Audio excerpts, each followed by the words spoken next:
Bonjour à tous à m'éveiller, j'espère que vous vous portez bien et que vous savourez ce dimanche où là, chez moi il fait plutôt beau, j'espère que c'est pareil chez vous aussi. Aujourd'hui, je voulais du coup vous tourner une petite vidéo, enfin c'est plutôt mes guides qui ont demandé que je partage l'expérience que je vis. Donc c'est parti, vidéo pour en parler. Alors, j'expérimente en ce moment ce qu'on appelle la nuit noire de l'âme. Je l'ai déjà expérimenté au moins une fois ou deux. Et là, aujourd'hui, du coup, c'est l'occasion de pouvoir en parler, de pouvoir expliquer un petit peu ce que c'est que la nuit noire de l'âme, comment ça peut arriver.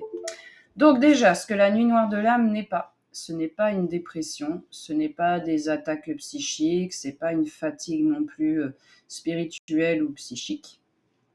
Mais il y a des symptômes quand même qui peuvent y faire penser. C'est pour ça qu'il y a parfois un amalgame entre les deux. Bon, c'est pénible ce son-là, je vais couper. Voilà.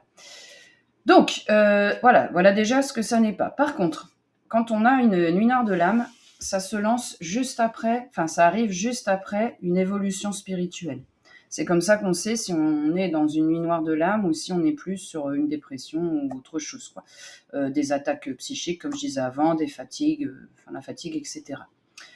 Donc, il faut forcément que vous ayez eu, du coup, juste auparavant, une évolution spirituelle. Les symptômes qu'on a quand on est dans la nuit noire de l'âme, c'est qu'on a l'impression, c'est pas l'impression, on est au ralenti déjà. Donc il y a une certaine fatigue, mais ce n'est pas une fatigue physique. Je sais même pas c'est une fatigue quoi en fait, parce que bon, on peut pas dire que je faisais du sport à outrance ou des choses comme ça, c'était pas ça. Mais l'impression un peu de pédaler dans la semoule, quoi. Vous voyez, de vraiment d'être au ralenti, de sentir que tout mon corps physique, mais également mon âme, l'esprit, enfin tout avait besoin d'aller un peu au ralenti, de prendre une pause en fait, tout simplement, et de se recentrer sur moi, puisque là c'était un peu trop, je vais un peu partout là, mais je me centre pas assez sur moi. Donc voilà, on est un peu plus fatigué, mais je vous dis, c'est pas une fatigue physique. On est au ralenti. Vraiment, ça c'est un truc qui marque fort. Même dans ses déplacements, dans ses mouvements, on va être plus lent que d'habitude, quoi. Des choses qui nous faisaient envie auparavant, elles sont un peu moins présentes. En ce qui me concerne moi, c'est la spiritualité, par exemple. Là, je me suis pris, on va dire, une petite semaine de pause. Ça a vraiment commencé mardi dernier. Nous sommes dimanche. Donc voilà, un petit peu moins d'une semaine, du coup. Mais c'était nécessaire, par contre. Donc, on refait des choses pour soi, en fait. Donc, c'était des choses toutes simples. Je prends un bain. Là, j'avais envie de jardiner. Je suis allée jardiner. Enfin, voilà, des choses comme ça. L'essentiel, c'est de reprendre petit à petit, enfin vraiment de prendre des choses pour soi. Et forcément, comme c'est en lien avec une évolution spirituelle, d'avancer justement sur ce qui a provoqué cette évolution spirituelle. Donc, pour mon cas, ça faisait des mois et des mois qu'il y avait une fracture très importante entre le cerveau et le cœur, sur une raison bien précise, dans un domaine bien précis. Ça n'impactait pas vraiment trop les autres. Enfin, j'étais en position de stagnation du coup parce que je refusais de prendre une décision. Il y avait vraiment le mental d'un côté qui non, je veux pas prendre cette décision-là parce que pour X ou Y raison, toute valable d'ailleurs, et le cœur de l'autre côté qui disait bah oui, mais dans cette situation-là, en fait, tu tiens plus, c'est plus possible, tu ne peux plus. Donc, si tu continues comme ça va vraiment être, on va être dans vraiment un burn-out, une dépression, quelque chose comme ça, quoi. Ce serait plus grave pour moi qu'une nuit noire de l'âme, puisque la nuit noire de l'âme, je sais pourquoi je la traverse et je sais ce qui m'attend après. Pour moi, je fais un distinguo, du coup, c'est pas la même chose. Donc, le but, ça a été, je constate qu'il y avait une désharmonisation, du coup, entre le cœur et la raison. Et puis, même, j'ai demandé, du coup, pour que ça avance, ok, mental, vas-y, dresse-moi une liste de toutes les raisons qui font que je dois te suivre dans cette décision. Hop, hop, hop, hop, hop, il donne toute une liste. Ok, j'arrive au cœur. Ok, cœur, du coup, donne-moi une raison qui fait que je dois justement prendre la décision de me séparer d'une situation.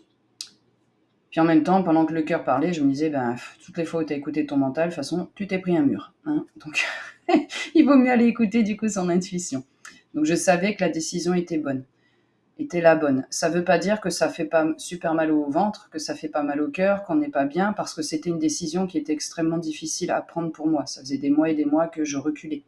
On avance, on sait qu'on n'a pas envie, hop, on recule, on avance, on recule, on avance, bon, enfin, etc. quoi. Donc là, quand j'ai vraiment pris la décision, ça m'a ébranlé profondément dans toutes mes fondations, j'ai envie de dire. Et ça ne touche pas que moi, ça touche d'autres proches. Donc il y a plusieurs situations comme ça à gérer. Mais une fois de plus, quand on vous fait prendre des décisions comme ça, qui font mal au bide et tout, c'est pour nous, c'est pas pour faire du mal.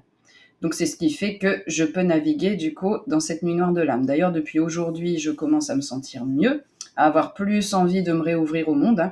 Là, je suis un peu comme ces messieurs, quand ça va pas, je rentre dans ma grotte et puis voilà. Et après, je me réouvre une fois que ça va mieux. D'où cette envie de vous faire une vidéo, enfin notamment les guides, ça faisait une paire de jours qu'ils m'en parlaient, pour que ça puisse peut-être aider quelqu'un, parce que je sais qu'il y a plusieurs personnes autour de moi en ce moment qui vivent un peu le même genre de choses. Des situations, des relations avec lesquelles on composait depuis des mois, des années, qui d'un seul coup, ça hurle tellement à l'intérieur, l'âme, elle fait tellement remonter tout ça, qu'en fait, on ne peut plus, on n'y arrive plus. On ne peut plus mettre de masque, on ne peut plus se mentir à soi-même, on peut plus, ça passe plus. En fait, c'est vraiment, ça explose. Et du coup, on n'a plus qu'à prendre les actions en conséquence, en fait, quoi. Ce sur quoi ça va amener? Ça va amener au fait qu'on va vraiment laisser reconnaître qui on est vraiment, qui est notre âme. C'est quoi son parcours? Jusqu'où elle remonte? Qu'est-ce qu'elle est venue mettre en place ici dans la matière? Chose que moi, personnellement, je n'étais pas prête à accepter. Cette nuit noire de l'âme, là, elle m'a permis d'aller au plus profond, là, et de pouvoir accepter. Et non seulement j'accepte qui est mon âme, mais maintenant je suis prête à accueillir ce qui va avec, en fait. Parce que je sais que ça va changer la vie, en fait. Donc maintenant, je suis prête à accueillir ce qui vient. Alors tant que j'avais pas pris cette satanée décision, du coup, de pouvoir couper avec une situation qui n'était plus tenable en l'état, ça ne veut pas dire que ça ne va pas évoluer et puis que dans quelques temps, la situation, elle sera réglée parce que les personnes auront évolué, se seront transformées. Donc ça ne veut pas dire qu'on a pris une décision et puis voilà, c'est vitam aeternam, en fait. On verra bien ce que ça donne, quoi. Il faut accepter que les autres, ils aient leur chemin à faire aussi. Donc je vous disais, il y a plusieurs personnes, c'est marrant, cette semaine, qui m'ont contacté, qui étaient un peu dans le même état. Donc j'ai l'impression que, de toute façon, j'ai pas l'impression, je suis pas la seule dans ce cas-là, forcément. Donc ça pourra forcément aider quelqu'un d'autre. Donc si vous vous trouvez dans le même cas que moi, vous avez eu une évolution spirituelle parce qu'on vous a fait prendre conscience de quelque chose qui n'était plus possible, vous avez pris les actions, et là, du coup, ça fait mal à l'intérieur. Donc n'hésitez pas à parler de ce que vous vivez avec des personnes proches, des personnes avec qui vous allez pouvoir échanger, qui vont vous comprendre sans vous juger. Faites-vous du bien, recentrez-vous sur votre univers. Vous devez accepter que les autres, ils ont leur voie à suivre et que nous, on doit prendre soin de notre propre lumière. Tant qu'on ne fait pas ça, ça ne marche pas. Sinon, on rentre dans la blessure du sauveur. J'ai compris que j'étais encore moi-même dans la blessure du sauveur, personne sauvée. Et on ne s'en rend pas compte sur le coup. On peut réfléchir après, quoi, en fait, une fois qu'on a pris la décision. Faites des petites choses qui vous font du bien à vous. C'est des petites choses et surtout, on s'en met pas trop. Le mental, faut qu'il ferme sa bouche dans ces cas-là. C'est pas oui, alors bon, ça y est, ça fait 2 jours que je suis là et que je fais pas grand-chose, donc il faut. Non, il faut que dalle, en fait. Il faut prendre du temps pour soi et il faut faire des choses quand on peut le faire. On commence par des petites choses. Là, en début de semaine, c'était vraiment un petit machin. J'ai juste envie de faire ça pour moi. Je vais le faire. Par contre, je bloque avec, là, il y avait plusieurs demandes, des choses comme ça. Là, je n'étais pas en capacité de répondre de manière authentique, honnête. C'est tout, je préviens la personne ou les personnes. Je répondrai plus tard. Pour l'instant, c'est pas le moment, c'est tout.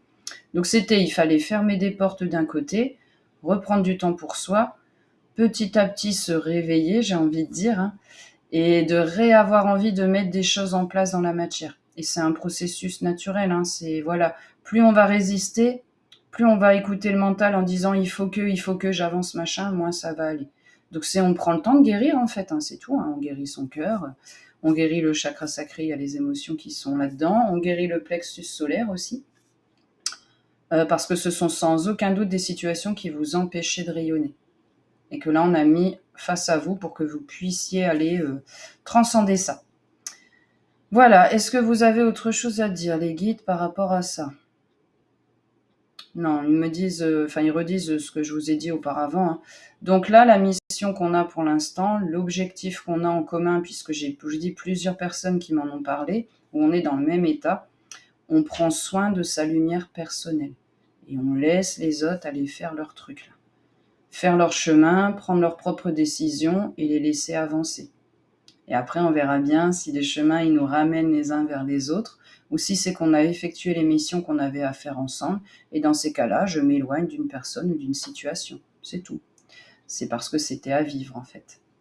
J'aimerais beaucoup savoir si vous vous sentez concerné par cette nuit noire de l'âme. Est-ce que c'est quelque chose que vous avez traversé ou que vous traversez actuellement? N'hésitez pas à partager vos expériences. Vous pouvez toujours utiliser un pseudo, il n'y a pas de souci, comme ça on ne sait pas qui vous êtes, mais ça pourra forcément faire du bien à d'autres personnes. En ce moment, on a besoin de soutien, c'est clair. On a besoin de soutien, on a besoin de se sentir soutenu, et on soutient les autres, toujours pareil, comme on peut à notre niveau. Voilà ce que je pouvais vous dire pour aujourd'hui. Donc dès demain, je reprends le travail normalement, hein, donc je tournerai du coup plus de vidéos. Je vous souhaite une excellente journée, je vous dis à très vite pour d'autres vidéos. À bientôt.